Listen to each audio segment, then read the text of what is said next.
You've read the quotes, you've heard the philosophy, maybe you've even felt it. That moment when something Marcus Aurelius wrote cuts through the noise and lands exactly where you needed it to. And then Tuesday morning comes. The alarm goes off. Nothing in you wants to move. And the quote is nowhere. Last week, we held up a stopwatch. Today, we build the watch.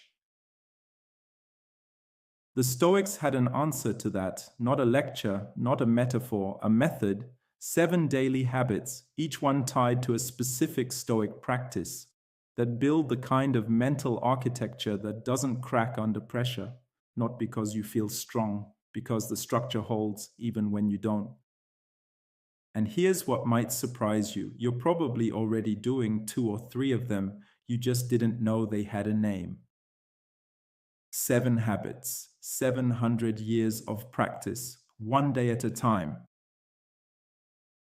And the 7th habit, the one we'll get to last, is the one Seneca called the most dangerous of all, because it exposes every excuse you've ever made, including the ones you've convinced yourself aren't excuses. Before the phone, before the inbox, before the noise, the moment you open your eyes. Let's talk about what happens in the first 60 seconds after the alarm goes off. Most men operate on default.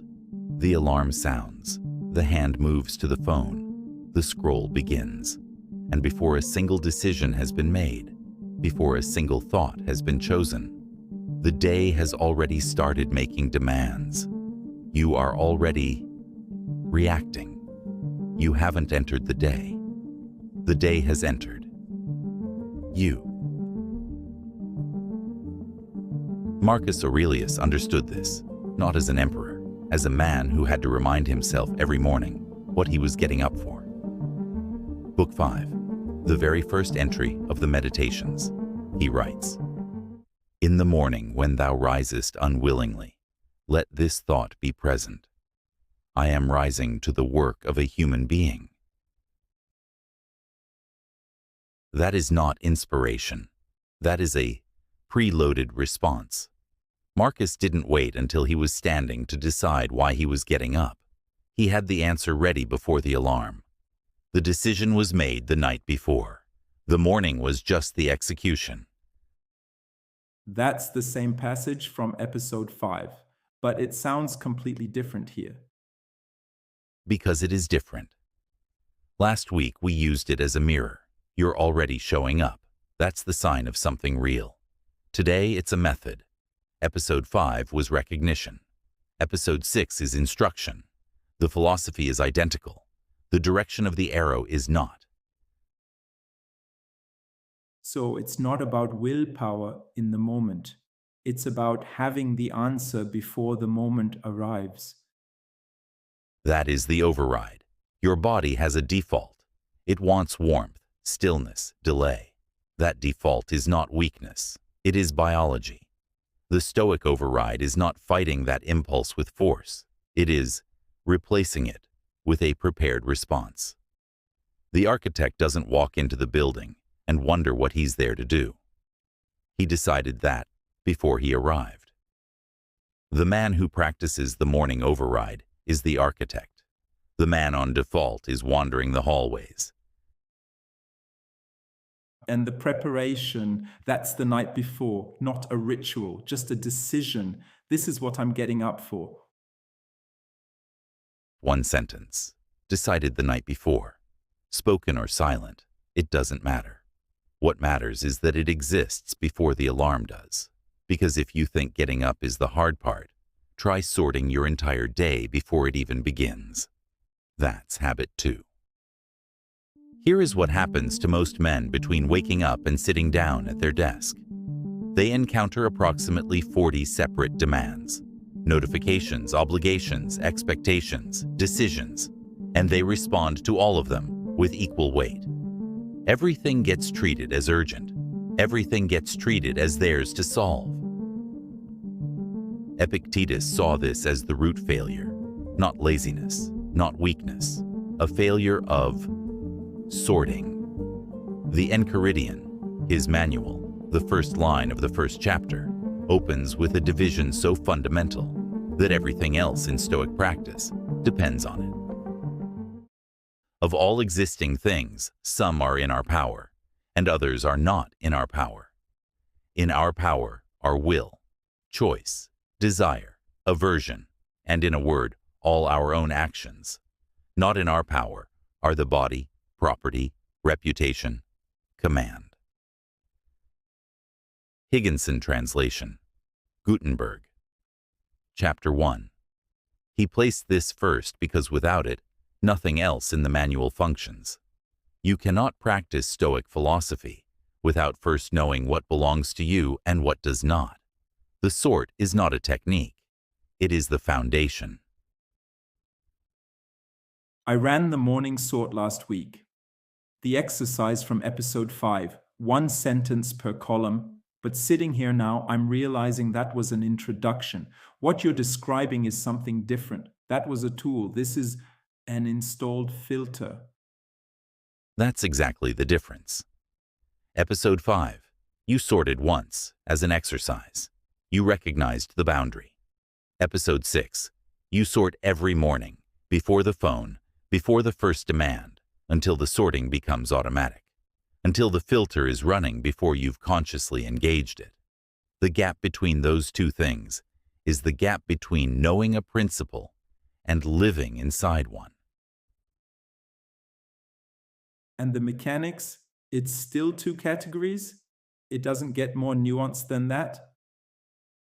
2. Not 10. Not a spectrum. 2. What I control, what I do not control. The second column exists for one reason only, so that you stop operating there. You are not solving the second column. You are setting it down, 90 seconds, before you touch the phone. That is the practice. And the man who skips it, he doesn't know he skipped it. He just finds himself at 2 in the afternoon, exhausted by problems that were never his to carry. Precisely. The sort doesn't prevent the day from arriving. It tells you which parts of the day are yours. But there is one thing the sort cannot do. It cannot prepare you for what you didn't see coming. Tomorrow, something unexpected will arrive, and if you haven't rehearsed for it, it will own you. That's habit 3. Most men handle adversity in one of 2 ways. They either avoid thinking about it entirely until it arrives and they're standing in it unprepared, or they think about it constantly, circling, rehearsing, catastrophizing, and exhaust themselves on something that hasn't happened yet. Seneca had a third position. He called it pre-meditatio malorum, premeditation of evils, not avoidance, not obsession. Rehearsal. One deliberate pass through the worst-case scenario, bounded, purposeful, with a clear end, so that when it arrives, it has already lost the one weapon it counts on most. Surprise. So the thing that breaks you isn't the event, it's the not seeing it coming. The event itself, you can handle that. It's the shock that costs you. Exactly. And that is the opening that catastrophizing can never close. Because catastrophizing is uncontrolled anticipation. It runs on its own schedule.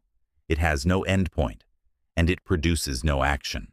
Premeditatio is controlled rehearsal. You initiate it, you set the boundary, and it ends with a decision. Not a feeling, a decision. What will I do if this happens? That question is the exit. Catastrophizing has no exit. I want to push on that, because from the outside, this still sounds like it could become catastrophizing. Most men I know who spiral aren't choosing to spiral. They think they're preparing. What keeps the rehearsal from turning into the loop? The difference is agency. Catastrophizing is uncontrolled. It runs without your permission. Premeditatio is bounded. You begin it, you hold it for 30 seconds, and then you ask one question. What do I do if this happens? One answer. Then you stop. The boundary is the practice. Without it, you are not preparing. You are rehearsing fear. So it's not about dwelling in the worst case, it's about passing through it once and coming out the other side with a plan. Letter 18. Seneca writes to Lucilius, and this is the passage that makes most people uncomfortable the first time they read it. It is precisely in times of immunity from care that the soul should toughen itself beforehand for occasions of greater stress, and it is while fortune is kind that it should fortify itself against her violence. In days of peace, the soldier performs maneuvers, throws up earthworks with no enemy in sight, and wearies himself by gratuitous toil, in order that he may be equal to unavoidable toil. The soldier doesn't wait for the battle to learn how to fight. He trains in peace, so that the battle finds him already formed. Premeditatio is the same operation, applied to the interior. You run the scenario before fortune runs it for you, not because you expect the worst, because you refuse to be owned by it. And the practice. What does this actually look like before you leave the house? 90 seconds. One question. What is the most likely difficulty I will face today? Not 10 things. 1. The meeting that could go wrong, the conversation that needs to happen, the decision you've been avoiding. You name it. You sit with it for 30 seconds. And then you ask, what do I do if it happens? One answer. That is the practice. The man who has done that before he walks out the door is not carrying fear. He is carrying a map. He's not running faster when the storm hits. He's running toward the right exit because he already knows where it is. The map was drawn before the rain started. Premeditatio is mental preparation. But Musonius Rufus, the Stoic who turned philosophy into a training program, understood that mental preparation alone is not enough. You can think about cold water all morning. That does not prepare you for the plunge. Habit 4 is where the thinking becomes physical. So premeditatio prepares the mind. It runs the scenario. It produces a map. But last week we learned something. You can hold a stopwatch all day. That doesn't make you faster. There's a gap between having the map and being able to move when the terrain is actually hard. And I think that's where most men stall. They've done the thinking, but the thinking hasn't become anything physical yet. That gap is exactly what Musonius Rufus spent his life closing. And I want to take a moment here, because Musonius is the Stoic that most people haven't encountered. They know Marcus, they know Seneca, they know Epictetus. What they don't always know is that Epictetus learned from Musonius. He was Epictetus's teacher, and where Marcus and Seneca and Epictetus gave us the philosophy, Musonius gave us the training program. He prescribed literal physical exercises, not as metaphor, not as illustration, as practice. Lecture 6. He is describing what it means to train both the body and the soul, and he makes an argument that is as direct as anything in the Stoic canon. For by these things and others like them, the body is strengthened and becomes capable of enduring hardship, sturdy and ready for any task. The soul, too, is strengthened, since it is trained for courage by patience under hardship. Body and soul, trained together. Not sequentially, together. And the mechanism is not suffering. The mechanism is choice. Musonius understood something that most men miss. The difference between hardship that is imposed on you and hardship that you select is not the discomfort. It is the authority. The man who walks into the cold water because he decided to, he owns that moment. The man who is pushed in, that moment owns him. So the hardship isn't the point. The choosing is the point. The discomfort is just the medium. And the scale of the hardship, are we talking about something extreme? Because I think some men hear voluntary hardship and picture something they can't sustain. The threshold is irrelevant. Musonius wasn't prescribing a specific hardship. He was prescribing the act of choosing one. Cold water, a meal without distraction, an hour without the phone, a walk you'd normally drive. The specific choice doesn't matter. What matters is that it is chosen, it is daily, and it is done before the day gives you a reason not to. Because the day will always give you a reason not to. And over time, not dramatically, the man who has been choosing one uncomfortable thing every day has built something, not through one hard day, through repeated friction, chosen and sustained. The callus doesn't form from a single hard day. It forms from friction that was chosen, returned to, and held. And if you can choose discomfort once a day, can you also choose silence? Not withdrawal, not retreat. Silence. There is a difference, and it is a harder discipline than most men expect. That's habit 5. Habit 4 ends with a choice. You walk into the cold water because you decided to. And what I keep turning over is that same logic applies to something that looks nothing like cold water, something that on the surface looks like the absence of effort. Silence, which most men don't experience as a choice. They experience it as something that happens when everything else stops, not something they reach for. And that's the exact error. Silence that happens to you is not the same as silence you enter. The first is a gap between inputs. The second is a practice. Marcus Aurelius understood this, and he understood it not as a philosopher writing for posterity, but as a man running an empire, surrounded by noise, surrounded by demand, surrounded by people who needed something from him every hour of the day. And what he wrote in Meditations 4.3 was not a prescription for monks. It was a note to himself. A man reminding himself of something he already knew, but kept forgetting. The way all of us keep forgetting the things that matter most. Men seek retreats for themselves, houses in the country, seashores, and mountains. And thou too art wont to desire such things very much. But this is altogether a mark of the most common sort of men. For it is in thy power, whenever thou shalt choose to retire into thyself. For nowhere, either with more quiet or more freedom from trouble, does a man retire than into his own soul, particularly when he has within him such thoughts that by looking into them, he is immediately in perfect tranquility.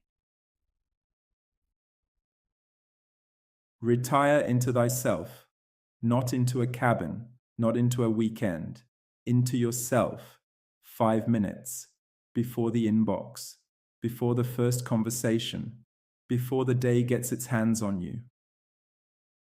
And here is what most men discover when they first try it. It gets louder. They sit down, they remove the inputs, and the noise inside is suddenly the only thing they can hear. Thoughts they've been out running for 3 days, a conversation they haven't finished, a decision they've been avoiding. That's the moment most men stand up, because it feels like the silence is making it worse. That is not the silence making it worse. That is the silence showing you what the noise was covering. The man who is never still cannot hear what is moving inside him. He navigates his own interior blind.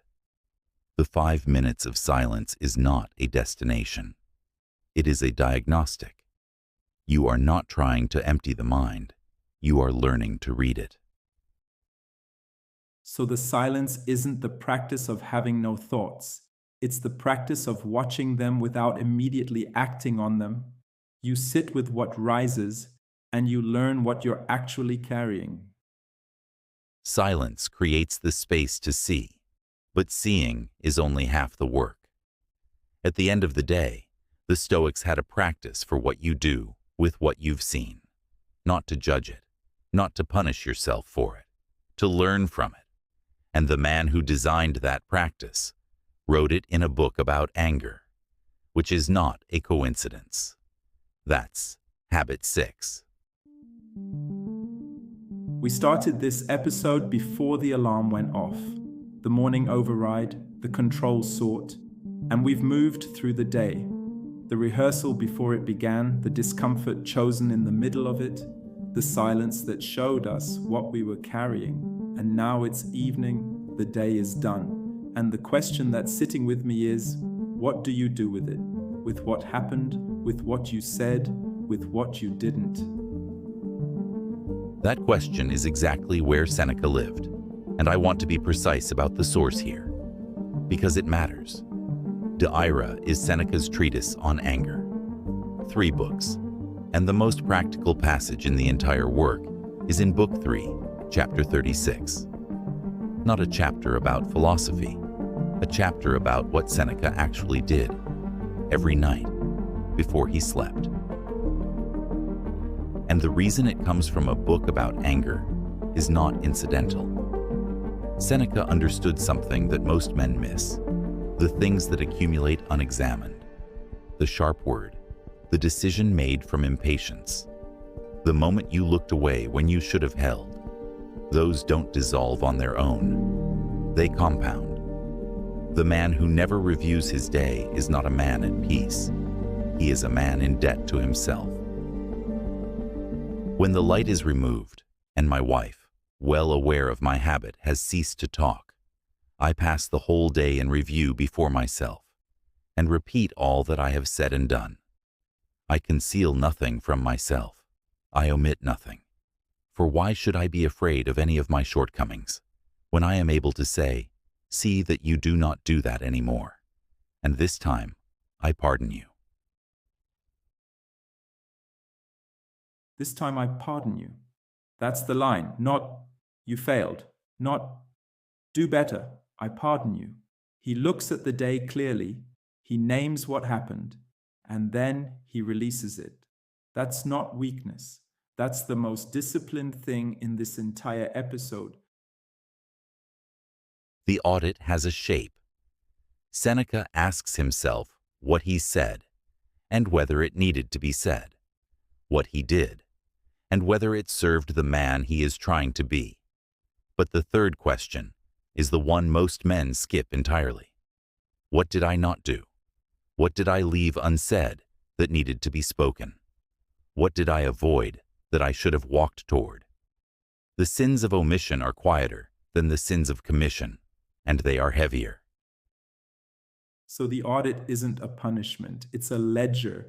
You look at the day, what was spent well, what was wasted, what was left on the table, and then you close the book. Not because the day was perfect, because the accounting is done, and a man who keeps his accounts current doesn't carry yesterday's debt into tomorrow. Seneca says, I conceal nothing from myself. That is the standard, not harshness, honesty. The man who can look at his own day without flinching and without collapsing is a man who has built something real, not a reputation, not a performance, a character. 6 habits, each one manageable, each one daily, each one tied to a specific hour of the day.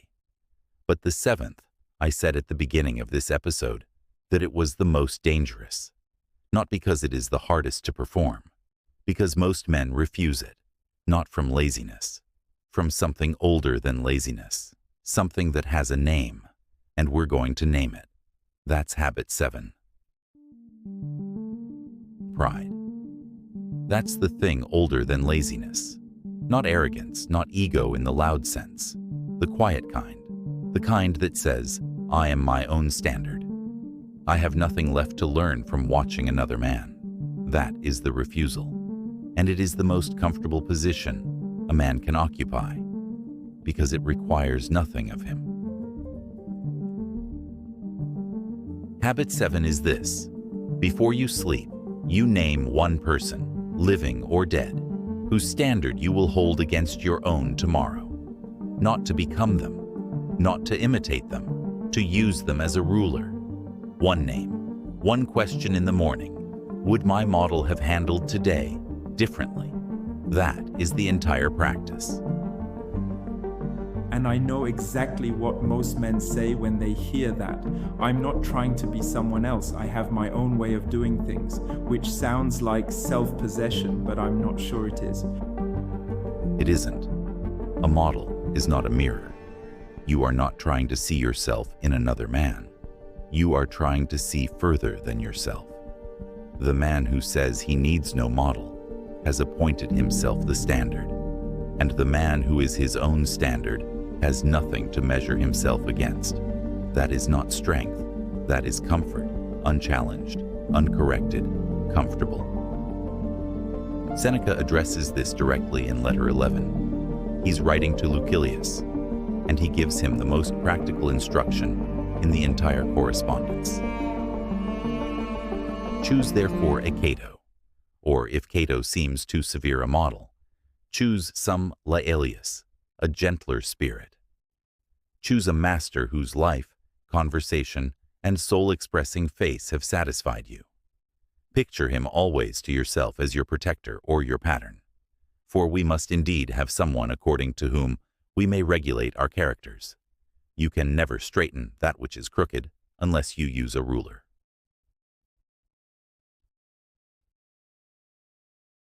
So the dangerous part isn't choosing the man.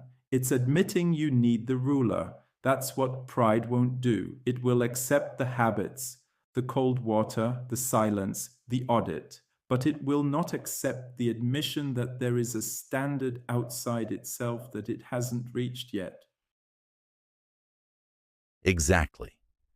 And Seneca doesn't prescribe Cato as an obligation. He says, if Cato is too severe, choose Laelius. The threshold is yours. A father. A man you've watched handle pressure with something you don't yet have. A figure from history whose decisions you've studied. One name. The question is not whether you can find the man.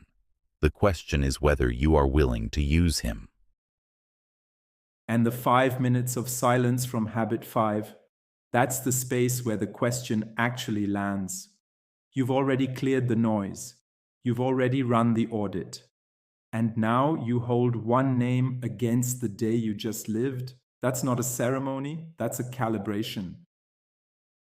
7 habits. Each one a choice, not a feeling, not a resolution. A choice made once per day and returned to. The question is not whether you can do all 7. The question is which one you've been avoiding. We'll bring them together. Now. 7 habits. But you don't carry 7 things out of a room. You carry 3. Here is how they cluster. Before the first step of the day, 3 decisions. You set your intention for the morning. You sort what is yours to control from what is not. And you name the one difficulty most likely to arrive. And you decide in advance what you do if it does. Together. 90 seconds. 3 decisions. Before the day has had a single word with you.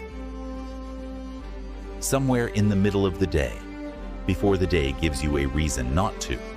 One chosen discomfort. Not a program, not a regimen. One thing. The specific choice is yours. The condition is only this. It must be chosen before the excuse arrives, because the excuse always arrives. And before you sleep, 5 minutes with no inputs. Then 3 questions. What did I say? What did I do? What did I leave undone? Then 1 name. The man whose standard you will hold against tomorrow. Not a ceremony. an accounting. 5 minutes, 3 questions, 1 name. We started this morning before the alarm went off, before the first excuse, and we've moved through the whole day, through the sorting, the rehearsal, the hardship, the silence, the questions, and now it's late, and a man sits with 1 name. He's not dramatically different from the man who woke up this morning, but he has made 7 decisions that he would not have made without a method. And that, accumulated over 100 mornings, is not a small thing. Seneca closes one of these letters with a line from Epictetus, a philosopher he admired. Epictetus said, and Seneca passes it on in letter 9, "If you would be loved, love." Not as counsel about friendship, as a principle about becoming. If you would be disciplined, act with discipline. If you would be the man you say you want to be, act as he would act. 7 times a day, in 7 specific moments. That is not inspiration. That is the formula. If this gave you a method, not a speech, share it with 1 man who's been reading the quotes but doesn't know what to do on Tuesday morning. He's out there, and he's tired of inspiration. We'll be back next Friday. Until then, the morning 3, the midday hardship, the 3 questions. This is Stoic and ancient philosophy, and this was the method.